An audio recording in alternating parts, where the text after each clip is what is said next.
Bismillahirrahmanirrahim. Assalamualaikum warahmatullahi ta'ala wabarakatuh. So for today, inshallah, we will begin with our discussion on IMU303. So we will start with the first topic, which is the introduction to risk. And for you who didn't know me, I hope everyone knows me. I'm Muhammad Arif. You can call me Arif. Okay. So for our discussion today, what we're gonna do, we're gonna see what is risk, and then is there anything mentioned in the Quran about risk, and then we want to understand, see is there any link between risk and maqasid al-Sharia, and then we want to also see the concept of risk in Islam. Is it compatible or not? And then component of risk, classification of risk, and methods of handling risk. Okay, so for today, what we're gonna do, hopefully what we will get is that you want to see the meaning of risk and its evidence in the Quran and Hadith, and then we want to analyze how Islam perceives the risk and the risk management. Okay, so the first question is, what is risk, right? So what is risk? Risk is basically an uncertainty, right?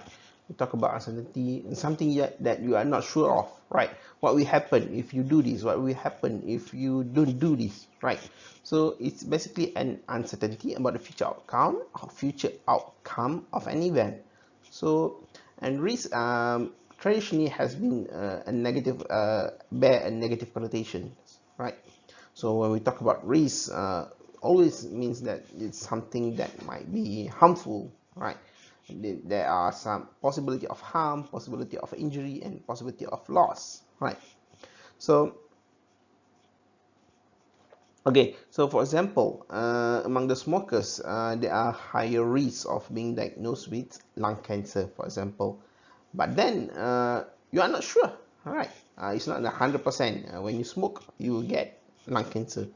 No, right? But there are high risks of developing or being diagnosed with lung cancer if you smoke, right? However, there are also some risks, although a bit lower, for people who don't smoke, but he or she can also be diagnosed with lung cancer, right? So there's a number there, right? Is it a higher probability? Is a lower probability, right? Okay, so that's uncertainty. Okay, so it's a risk. So according to Oxford Dictionary of Economics, risk is uncertainty about any action which the result outcome might happen more than once. Okay, so risks are uncertain future events. Okay, and this could influence the achievement of financial institution. This when we talk about from the aspect of financial institution, right? So for example, Islamic Bank, for when they plan something, right? So they have an objective, right? So strategic objective, operational objective, financial objective, or compliance objective, right? One of the easy things that you might see, maybe for example, they projected in 2019 to get revenue of 1 billion, for example, just an example, right? Suddenly they have calculated all the risks, right? All the normal risks that they not usually face, right? Suddenly pandemic happened, right? COVID-19 happened, right? And that suddenly affected the revenue and the profit projection of the banks, right? So it's a big risk that the bank face, right? It's uncertain future events, right? Okay. So risk is defined as uncertainty concerning the occurrence of loss. Okay. So for example, the risk of being died in an accident is present because the uncertainty is present. Okay, so you don't know. When you drive, there is always a possibility of accident, right? When you don't drive, 100% sure you will not be involved in an accident, provided that you stay at home totally lah. Unless even you take bus or you take taxi or you take motorcycle or whatever, there are risks of having an accident. Okay,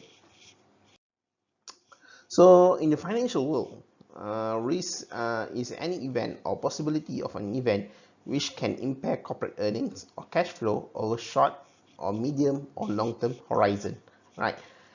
Okay, so in other words, the potential for future return to vary from the expected return is risk. Okay, in simple word, for example, the example that I've given before about the banks projected to earn a revenue of about 1 billion in financial year 2020. Financial year 2020 reflected the year earlier, right? But suddenly pandemic happened, so the return that banks get in 2020 will be far less, right? Maybe about 300 million only instead of 1 billion, right? So it's a potential, it's a real thing, right? The return vary from the expected return, right?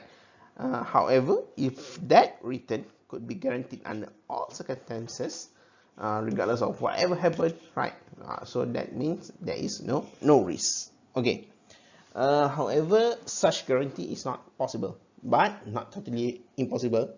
Okay, so maybe we would discuss something that would show that there is some risk-free stuff, right?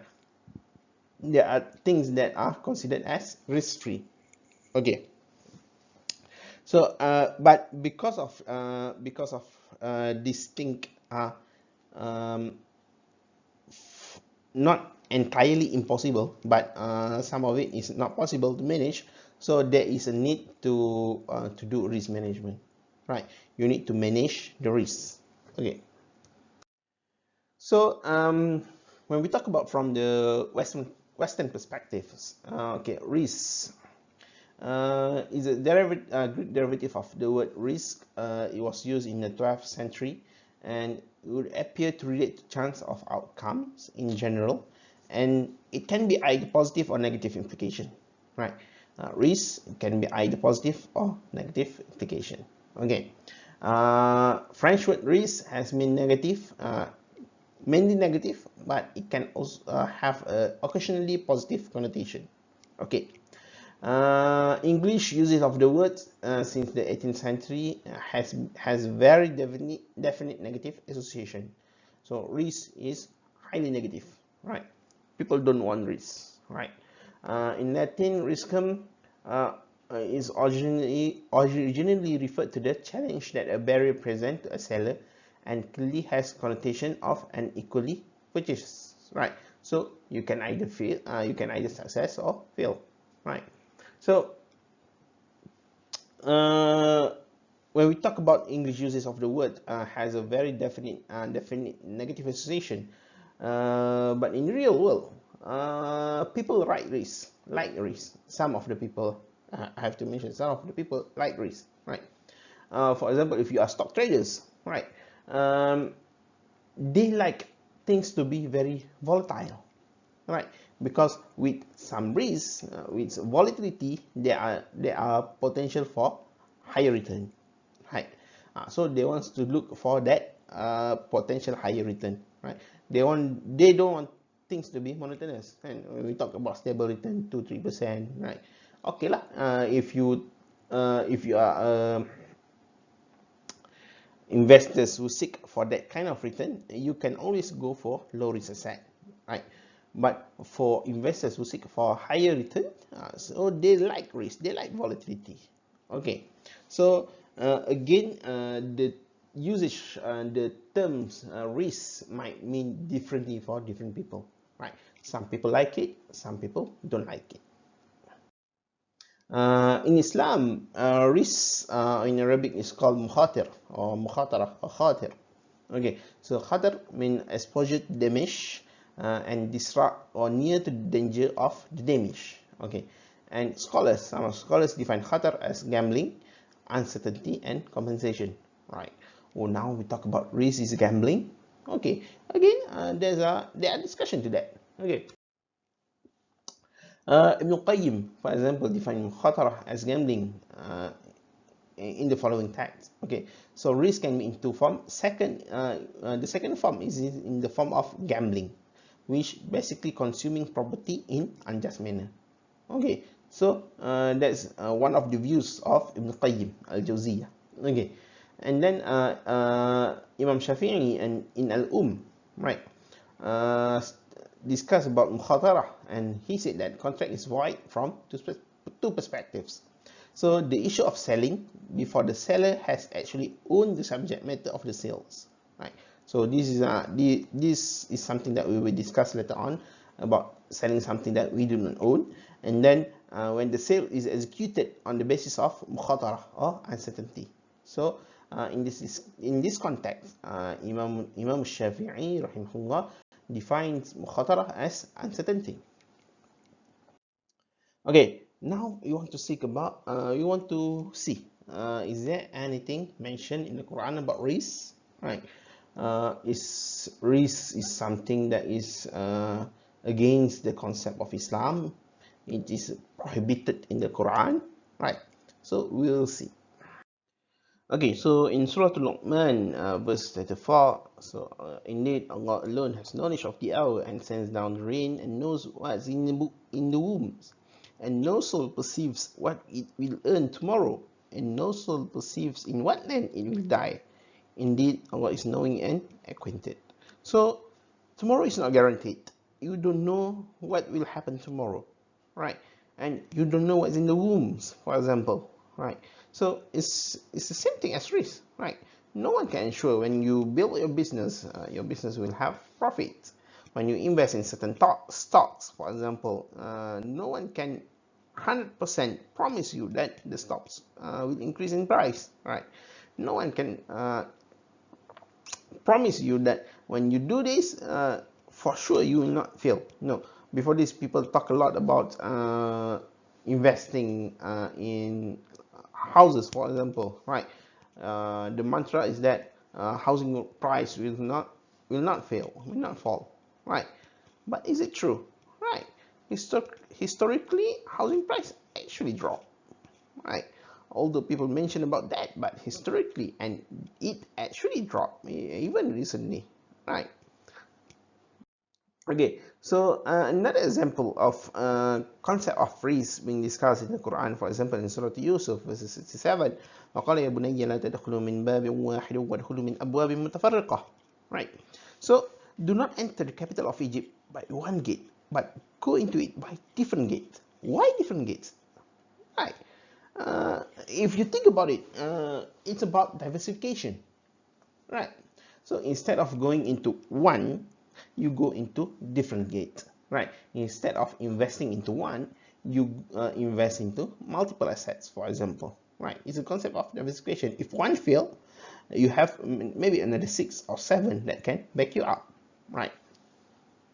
Okay, so another famous example from the Quran is from Surah Yusuf, verses 47 to 49, when Joseph said, "You will plant for 7 years consecutively, and what you harvest live in its spikes, except a little from which you will eat." Right? Then will come after that 7 difficult years, which will consume what you save for them, except a little from which you will store. Then will come after that a year in which the people will be given rain, and which they will press olives and grapes. Right. Okay. So Prophet Yusuf alayhi salam interpreted the dream of the king of Egypt that the Egyptian would face 7 years of drought after 7 years of prosperity. So he advised the king to develop an economic strategy in order to overcome the upcoming catastrophe. Okay, so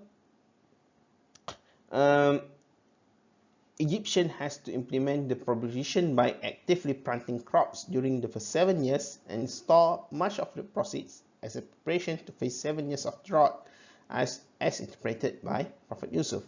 So because of this implementation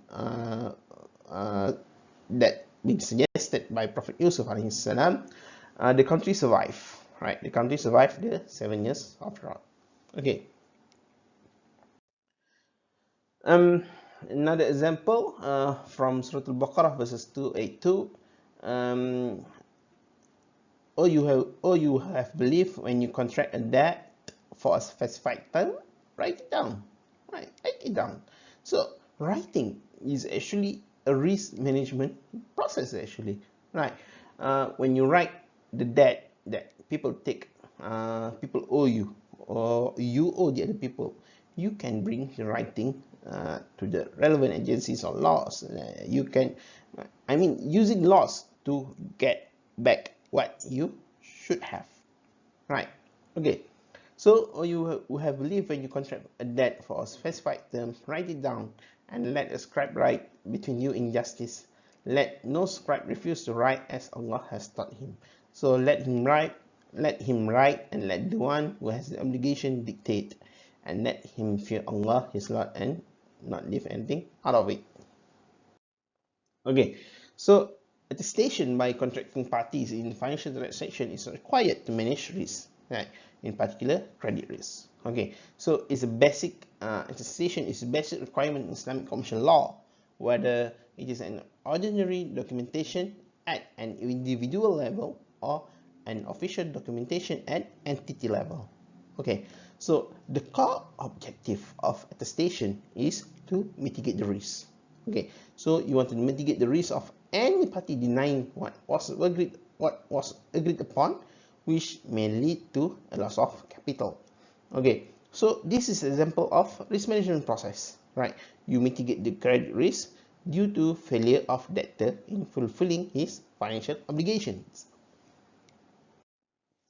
Okay, so in financial matter and business dealing, there is always a possibility of disputes and differences of opinion over the mutually agreed conditions. Okay, so there is a need that such kind of transaction involving money, land, rights, ownership, property, and other articles of value should be recorded in the form of contract and signed by both parties in the presence of witnesses. Okay, so a well-documented contract eliminates the risk of default and ensures to secure the rights of all the parties involved, right? Okay, now we talk about the discussion about risk based on the hadith of the Prophet Sallallahu Alaihi Wasallam. Okay, one famous hadith, right? It's very, very famous one. When you meet with a takaful agent, this is the things that he or she will mention. Tie your camel, tie your camel, tie your camel. Right. So is the well-known hadith about tying a camel narrated by Anas bin Malik that a Bedouin asked the Prophet in Medina. Okay. So and Anas bin Malik قال رجل يا رسول الله أعقلها وتوكل أو أطلقها وتوكل قال أعقلها وتوكل. Okay. So meaning, the messenger of Allah, should I leave my camel untied and trust in Allah? Right. I trust Allah. Right. Let me untie my camel. He will not go away. Allah will decide. Allah will make the camel to stay there. Right. Or he has. Should I tie it? Right. And then the Holy Prophet Nabi Sallallahu Alaihi Wasallam replied that tie your camel. Right. And then trust in Allah. Okay. So means that you must do. Yes, you have a strong belief in Allah, that Allah will help you, Allah will guide you, Allah will because of your dua, Allah will help you in this world, in the akhirah, right? Because of your strong dua, you pray tahajjud every day, you pass the exam with flying colors, for example. But if you don't study and just pray, how do you think you're gonna answer your exam papers, right? If you don't do your assignment, how do you think you're gonna get marks, right? Is it by praying to Allah your assignment will be finished, right? So based on this hadith, Prophet Sallallahu Alaihi Wasallam mentioned that tie your camel first, right? Tie your camel first and then trust in Allah. Okay, so in another hadith, right, Umar ibn Khattab said that treat the money of the orphan, Why? So it will not be eaten, right? Or decrease, in other words, decrease. It will become decreased by zakah, right? Or in our context, maybe reduce the value because of inflation, right? Okay, so we will discuss about this. Okay, now we want to see the juristic opinion on risk. Okay, some of the scholars' view on the risk. For example, Ibn Taymiyyah. So Ibn Taymiyyah mentioned that there is no Sharia evidence to categorically prohibit all forms of risk. Okay, so Allah and the Prophet Muhammad SAW do not prohibit all type of risk or all activities which are doubtful in terms of whether it is profitable or loss or safe. It can be either neither profitable nor loss, right? Means that you can take some form of risk, right? But there are type of risk which is prohibited, which is a consumption of property in an unjustly or wrongful manner. Okay, so the main reason for prohibition from Sharia point of view is mainly concerned on the unjust consumption of property, even without the element of risk. So risk alone does not constitute prohibition, right? So risk, it's okay to have risk, right? So if people ask you, can we engage in this activity because it is risky, right? So you should know risk is not a problem.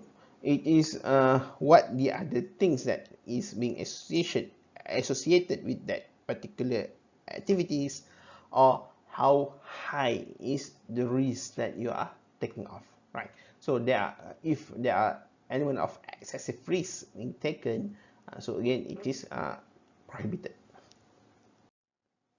Okay, next we want to see the association, the linkages between risk and maqasid al-sharia. Okay, so the broad perspective on risk and its management are embodied in the overall goal of Islamic law, or what we call maqasid al-sharia.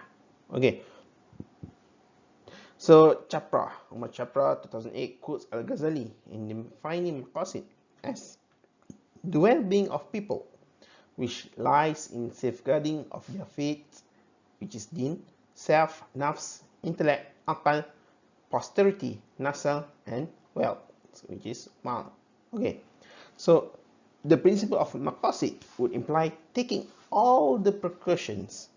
So we take all the precautions to safeguard present and future wealth. Okay, so as risk in Islamic economics represent the probable loss of wealth, it is not desirable in itself from Islamic perspective. Okay, so from Islamic perspective, economic activities are not judged by inherent of risk, but whether they add value and or create wealth. Okay, so we need to be clear on this. Next, we want to see the concept of risk in Islam. Okay, so Hassan 2009 identified three types of risks from the Islamic perspective. Okay, essential risk, prohibited risk, and permissible risk. Okay, so essential risk is inherent in all business transactions. So business risk is necessary and must be undertaken to reap the associated reward or profit. Okay, so one of the concept being used is al-ghurm bil gunum, right? So the treatment is a return for the benefit. Okay, so this Islamic legal maxim, al-ghurm bil gunum, means that entitlement to profit is accompanied by responsibility, right? So you have associated expenses and possible losses. Okay, so it is usually used, this concept is usually used as a preference for PLS, profit and loss sharing financing instrument. Okay, so this legal maxim, al-ghurm bil gunum, is based from the hadith of Prophet sallallahu alaihi wasallam, al-kharaj bid-domain, right? Means that entitlement to profit is dependent on responsibility, right, for attendant expenses and possible loss and defect. Okay, so the benefit of a thing is a return for the liability for loss from that thing. Okay, so the maxim is that the party enjoying the full benefit of an asset or object should bear the risk of ownership. Right. So if you are the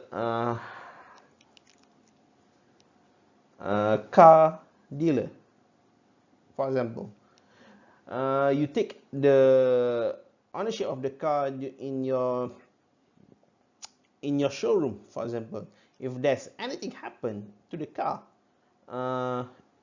provided that you don't have any kind of takafu protection or insurance protection, means that you have to take that risk of losing the car or need to replace the car or something, right? So when you take that particular risk, you can if you are willing to take that particular risk, so you can enjoy the return that you will get when you sell the car, for example, or when you rent the car, for example, right? Okay, so algorithm is similar to the nation of we talk about in finance. We talk about risk return, right? So we talk about risk return profile, or we talk about risk return trade-off, right? So it's similar: higher risk, higher return; lower risk, lower return, right? Okay, so if you are willing to take higher risk, so there are potentially higher return for your investment, right? So if you are only if you only consider lower risk investment, right? So you should be satisfied with lower risk of return. Okay. So this maxim provides the rationale and the principle of PLS in Sharia contracts. So a Sharia maxim which based the legitimization of earning profit on the condition of risk sharing and engaging in economic endeavor or enterprise which contribute to the broader economy. Okay, another legal maxim that corresponds to this is the we can talk about the justification of profit can be based on effort or through property invested or liability assumed. Okay, so juries agreed to allow returns and profits which are equivalent by the added or counter values in any of the following. First, by utilizing one's property through investment or trading activities. Second, effort in conducting the transaction, right? So when you have effort, you put some effort in conducting the transaction, you can be rewarded. Okay, so third is through the risk or liabilities assumed through ownership. So when you take ownership of certain items, for example, when you sell items that you bought from China and sell it back through Shopee, for example, right? So you take the ownership of that particular item. So if anything happens to that item, you will lose, right? So you can be rewarded through that. Okay. Another example, in any sale contract, the seller must bear the risk of the goods, right? So for example, risk of defect, loss or value depreciation, and so on, until the goods are sold and delivered to the buyer. Okay, so the risk of loss, defect or value depreciation only can be transferred from the seller to the buyer after. Means that once the buyer take the possession of the good, then you are okay, right? So these responsibilities are the feature of complete ownership. We call it milkiyatu tammah, right? So the contract will be void if happen any conditions does not follow this rule. Okay. Now we talk about prohibited risks. Okay. So prohibited risks can be in the form of excessive darar. Okay. So Ibn Taymiyyah explained in his work regarding consuming others' property in unjustly and wrongfully manner. Okay, so this principle is taken from a verse of the Quran. Ya ayyuhalladzina amanu la ta'kulu amwalakum bainakum bil batil illa an takuna tijaratan an taradun minkum wa la taqtulu anfusakum innallaha kana bikum rahima. Right.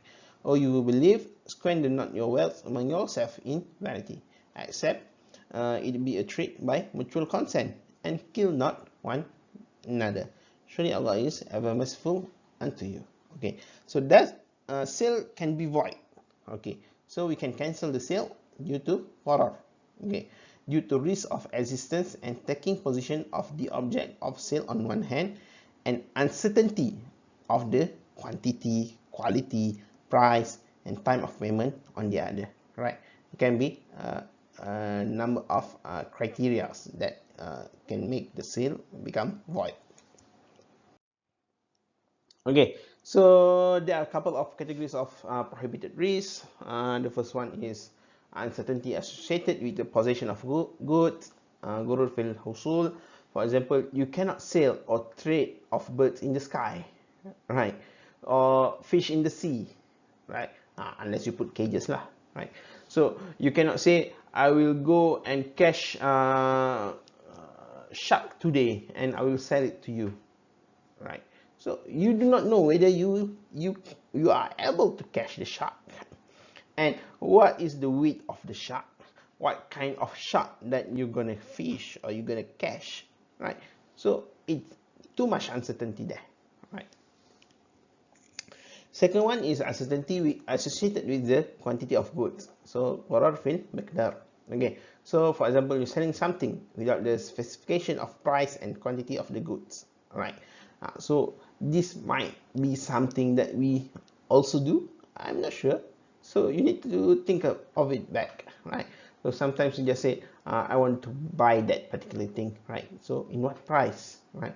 In what quantity, right? Okay. However, right? For example, when you go for lunch, for example, right? So you take nasi bungkus, or you just take the rice and the condiments come with it, right? You take the fish, you take the chicken, you take the vegetables, right? The right method would be for the seller to record it first, right? Means that he or she give you the price first before you eat, right? But there are practices that being practiced by sellers, and it's lots of sellers in Malaysia context at least, where they just tell you eat it first and we'll come and count later, right? And the problem is that when we have already eaten a lot, right? So the quantity, because we're talking about that, the quantity is different, right? Okay, so again is we can consider it as an uruf, right? So maybe the seller knows how many people take, right? So they just ask, what you take? Chicken, vegetable, what kind of vegetable, right? How many fish, slices of fish that you take, blah blah blah, that kind of things, right? So he or she maybe know the uruf, right? It's normal for them, right? But the good practice maybe for you, maybe we just use an analogy, take a picture, so when he or she come, show it, right? So you can remove the uncertainty there, at least some of it, right? Okay, next is gharar fi sifah. So uncertainty associated with the quality of goods, right? So you have ambiguity about the specification or details of the goods, right? So again, this might be becoming more normal, right? When you buy things online, right?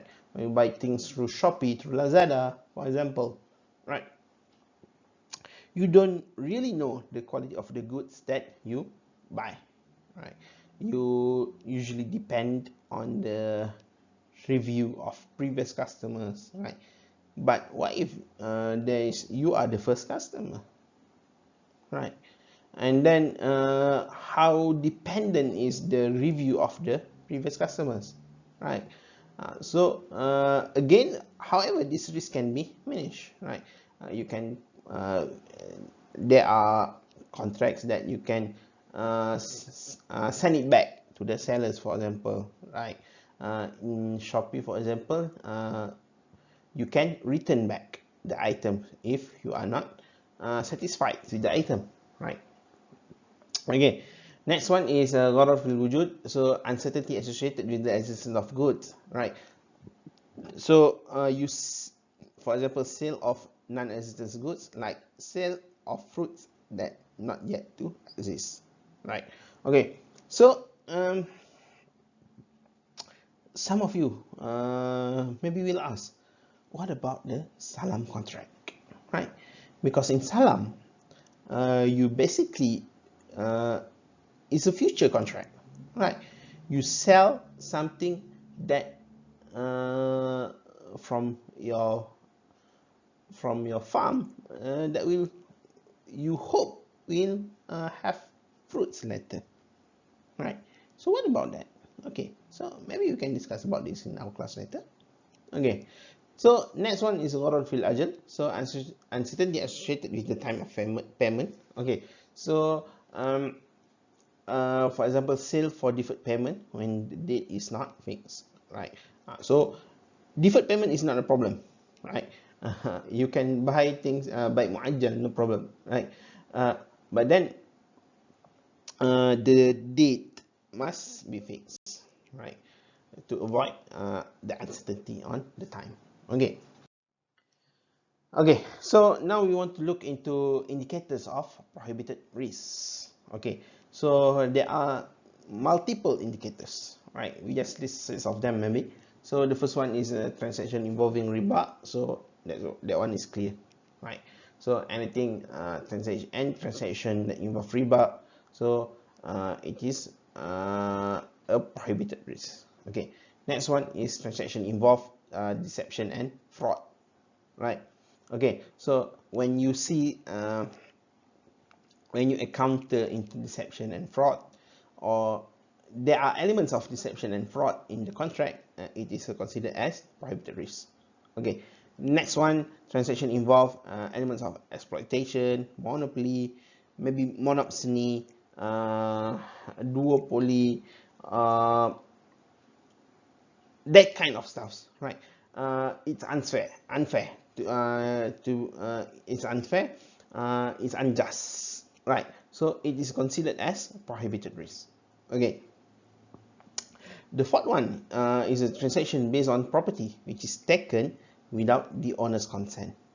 Okay, so if the owner does not give he or her consent to the transaction, it is considered as prohibited risk. Next, transaction based on gambling and zero-sum game, right? So gambling is actually a zero-sum game, right? Means you either win or you lost, but basically house always wins, right? So there are methods that the gambling operators ensure that the house always wins, right? So it's a zero-sum game, right? Zero-sum game means that it's either you win, they lost, or they lost, you win. They win, you lost, right? Okay. Next is transaction involve prohibited trading goods, right? So goods that are prohibited is considered as prohibited risk. Okay, now we talk about permissible risk. Okay, permissible risk does not fall under the above two categories of risk, right? So example of permissible risk include operational risk, liquidity risk, credit risk, etc. Okay, so this risk, it can be either accepted or avoided. Okay, so there are Sharia parameters used in this. Okay, so the method used to manage risk must not contradict to the principle of al-ghurm bil-ghunum. Okay, which means entitlement to profit must be accompanied by responsibility. Okay, so the method used must comply with Sharia principles and only used to avoid or manage risks that are allowed by Sharia. Okay, and the method must not involve excessive ambiguity. Okay, so it cannot be used to manage a product which from the beginning contain excessive ambiguity, future product, short selling options. However, there are some discussions on Sharia compliance option, Sharia compliant future, Sharia compliant forward. Uh, maybe we can talk about that in the class. Okay, I think that should be enough for our discussion for this week. So I think we shall continue on next week in the same topic. Don't worries, no worries, we just continue the rest of it. So that's all for today. Thank you. Assalamualaikum warahmatullahi taala wabarakatuh.